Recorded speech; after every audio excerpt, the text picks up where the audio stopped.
Graças e paz, amados, bem-vindo à nossa escola bíblica dominical, a melhor escola do mundo. A lição de hoje é uma lição importante para a igreja dos dias atuais. A lição ela tem como título O Filho do Homem Escatológico. Semana passada nós falamos sobre o ministério do Filho do Homem, e aí nós falamos sobre as características do ministério de Jesus. Falamos que a autoridade desse ministério foi outorgada por Deus, e fechamos a lição falando sobre a importância do ministério de Jesus na obra de salvação. Dá uma olhadinha lá, aproveita e dá aí um ok no nosso vídeo aí, se inscreve no nosso canal e seja uma bênção na vida das outras pessoas, compartilhando essa porção profética da palavra. A lição de hoje, ela se encontra no livro de Lucas, capítulo 17, do 22 até o 30, é um texto muito conhecido. Disse Jesus, dias virão em que desejareis ver o dia do Filho do Homem, não verão. Vão dizer, ele está ali, ele está lá. Não vá, não os siga, porque como um relâmpago que sai do Oriente ao Ocidente, assim será a vinda do Filho do Homem. Mas primeiro convém que ele padeça muito e por esta geração ele seja rejeitado. Aí ele vai colocar a cereja no bolo agora. Ele vai fazer como aconteceu nos dias de Noé, assim será nos dias do Filho do Homem. Comiam, bebiam, casavam, davam-se em casamento até o dia em que Noé entrou na arca, veio o dilúvio e consumiu a todos. Da mesma maneira aconteceu nos dias de Ló. Comiam, bebiam, compravam, vendiam, plantavam, construíam, mas no dia em que Ló saiu da cidade caiu fogo e enxofre e consumiu a todos. Ali fecha o 30, o versículo 30, dizendo: assim será no dia em que o Filho do Homem há de se manifestar, a palavra do Senhor. 3 objetivos nós temos. Primeiro, entender as razões de Jesus ter se declarado Filho do Homem. Segundo, considerar a vinda de Jesus como uma realidade iminente, algo que já está acontecendo. E terceiro, conscientizar da necessidade de estar preparado para a segunda vinda do Senhor. Eu disse estar preparado, eu não falei em se preparar, amém? Então vamos lá. Lucas, além de descrever a humanidade do Filho do Homem, ele também vai registrar no seu livraço aqui, declarações a respeito do Filho do Homem messiânico, aquele que foi prometido ou profetizado no Antigo Testamento. E também do Filho do Homem escatológico, aquele que está registrado no livro de Apocalipse como triunfante e glorioso. Ele faz isso com muita habilidade, com muita maestria, evidenciando que Jesus repetidas vezes utilizou tal designação para se referir a si mesmo. Ou seja,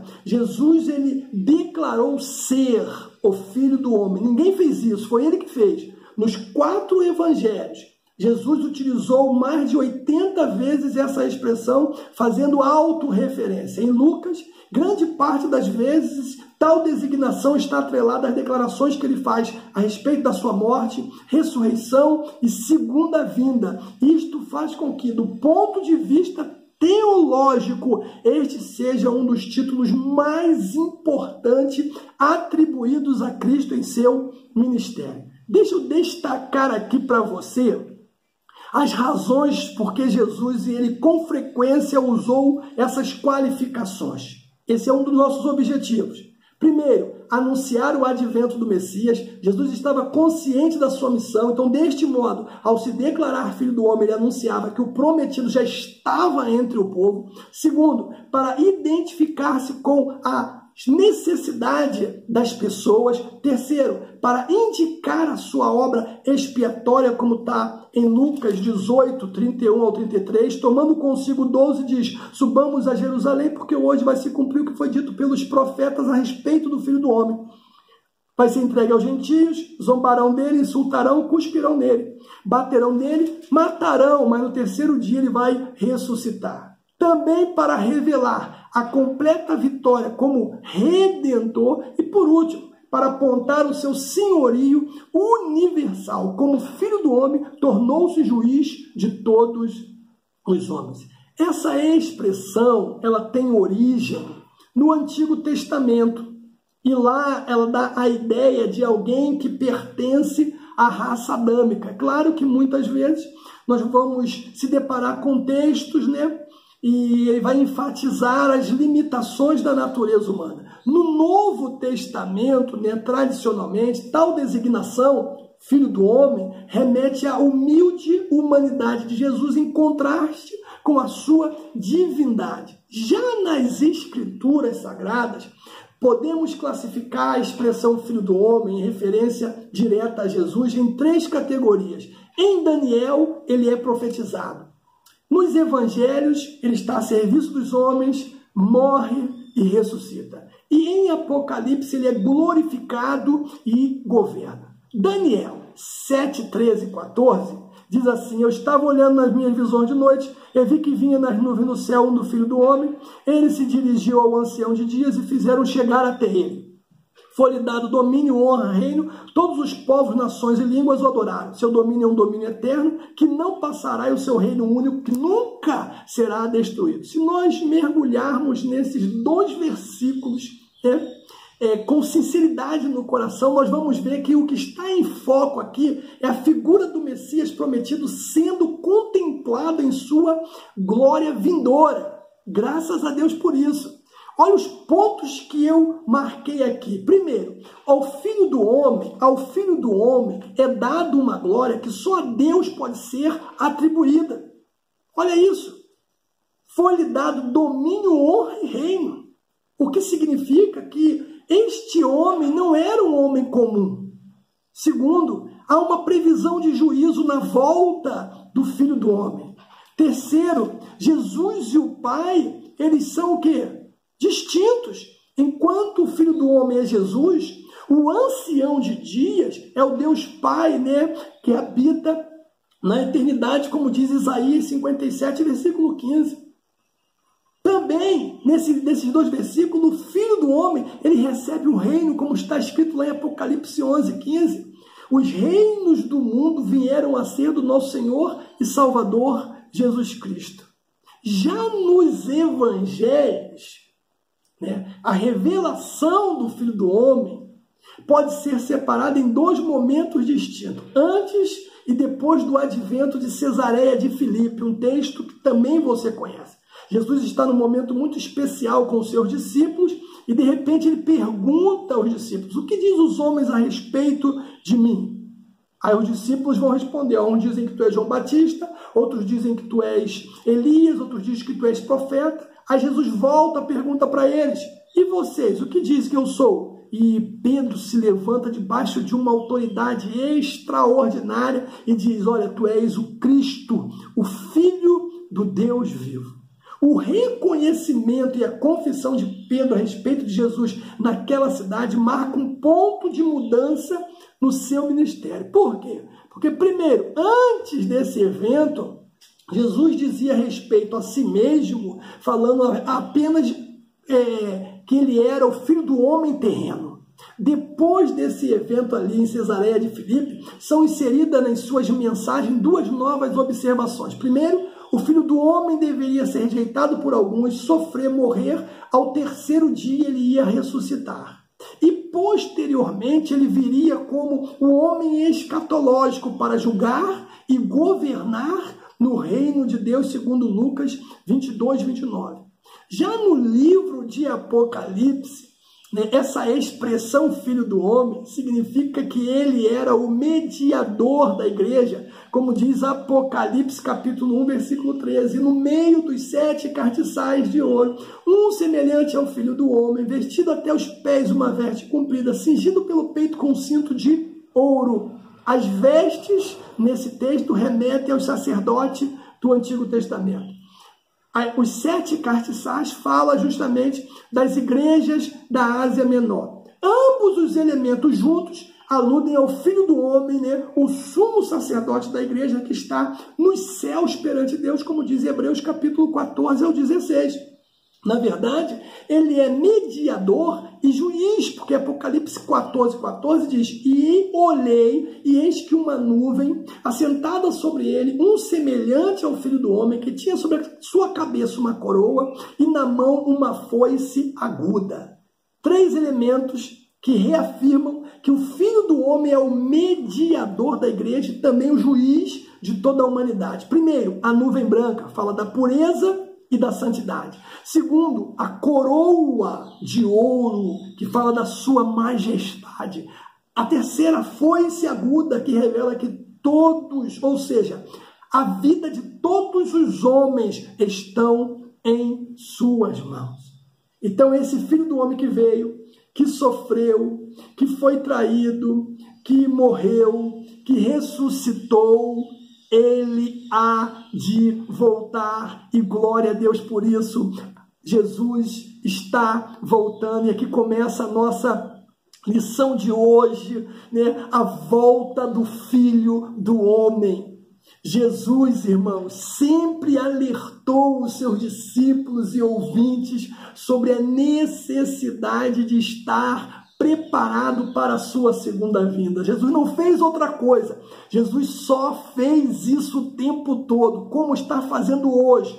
Para onde você olhar, a única mensagem que vem é: Jesus está voltando. Jesus está voltando. A fim de ressaltar a gravidade desse alerta, Jesus, em Lucas 17, que é o texto que nós lemos, ele vai usar 2 gerações como referência. Versículo 26, ele vai usar a geração de Noé, Lucas 17, 26, e depois, Lucas 17, 28, ele vai usar a geração de Ló. A primeira foi consumida pelo dilúvio, a segunda desceu fogo dos céus e acabou com Sodoma e Gomorra. Querido, deixa eu te falar uma coisa aqui.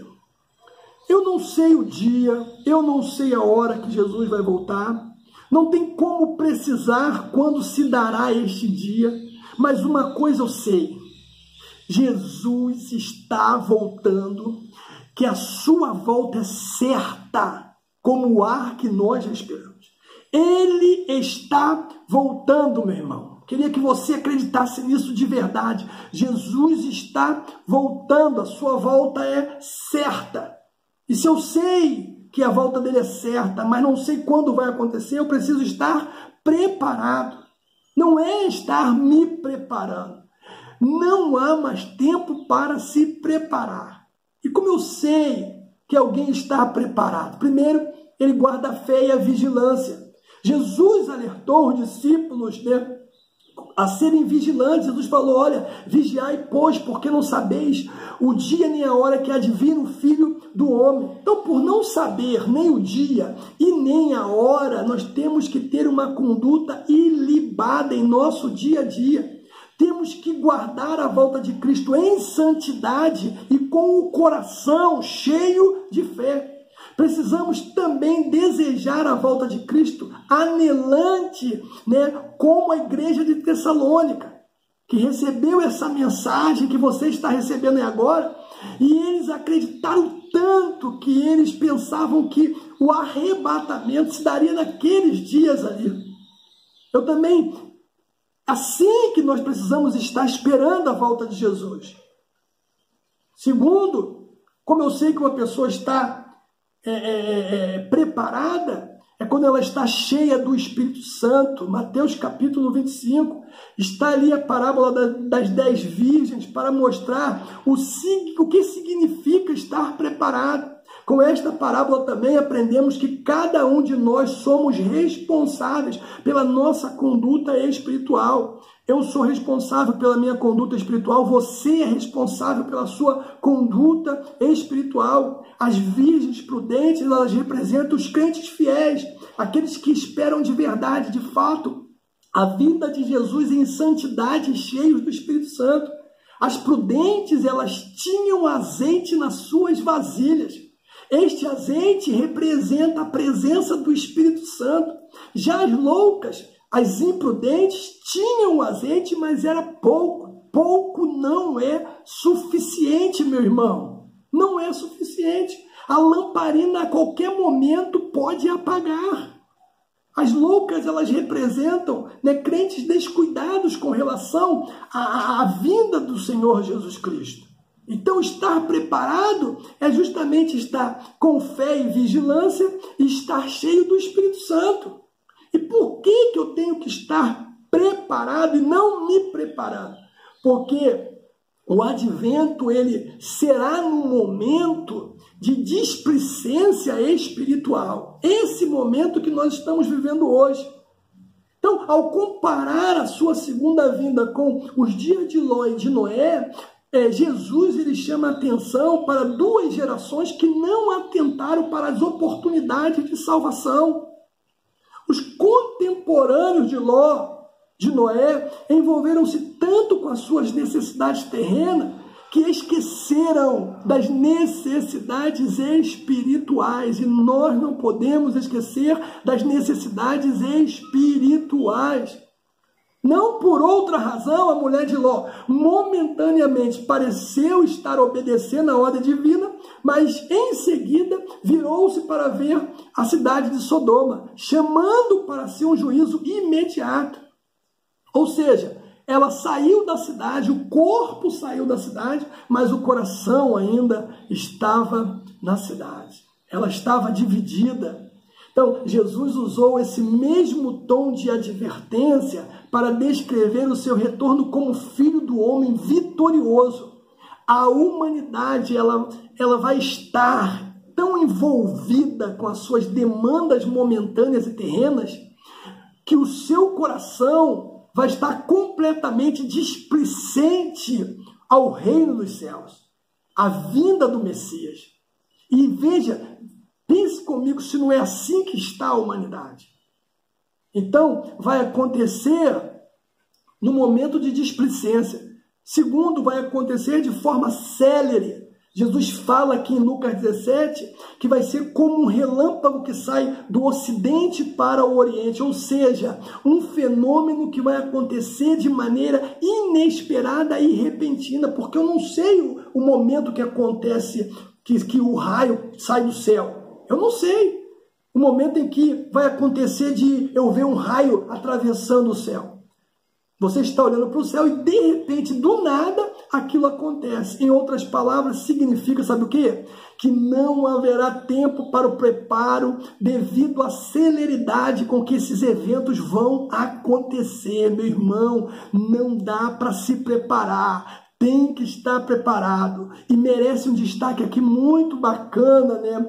Que ele faz questão de fazer uma observância às zonas horárias do planeta. O Filho do Homem, ele diz no versículo 34 de Lucas 17, digo-vos que naquela noite estarão dois numa cama, ou seja, vai acontecer durante a noite, e no 35 ele diz, duas estarão juntas moendo, e vai acontecer durante o dia também. Isso nos leva a uma reflexão, né? A necessidade de vigilância diuturna e o devido preparo espiritual. Precisamos, irmã, de noite, vigiar de noite. Então será célere, como relâmpago. Então vigia, meu irmão.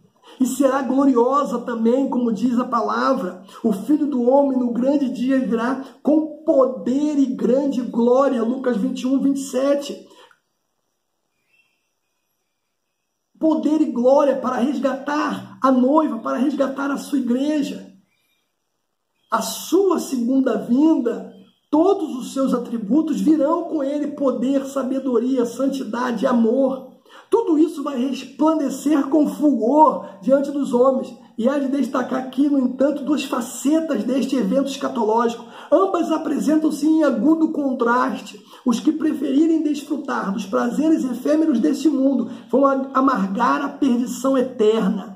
E aqueles que dedicarem a sua vida ao serviço do reino, todavia, desfrutarão do galardão que lhes será reservado, que já está reservado para eles. E eu quero fechar esta lição, meu irmão, dizendo para você: não ignore a volta do Filho do Homem. A cada segundo que passa, se aproxima mais o dia que estaremos com ele na eternidade. Essa certeza precisa alimentar a nossa fé e nos encher todos os dias de esperança. Jesus está voltando.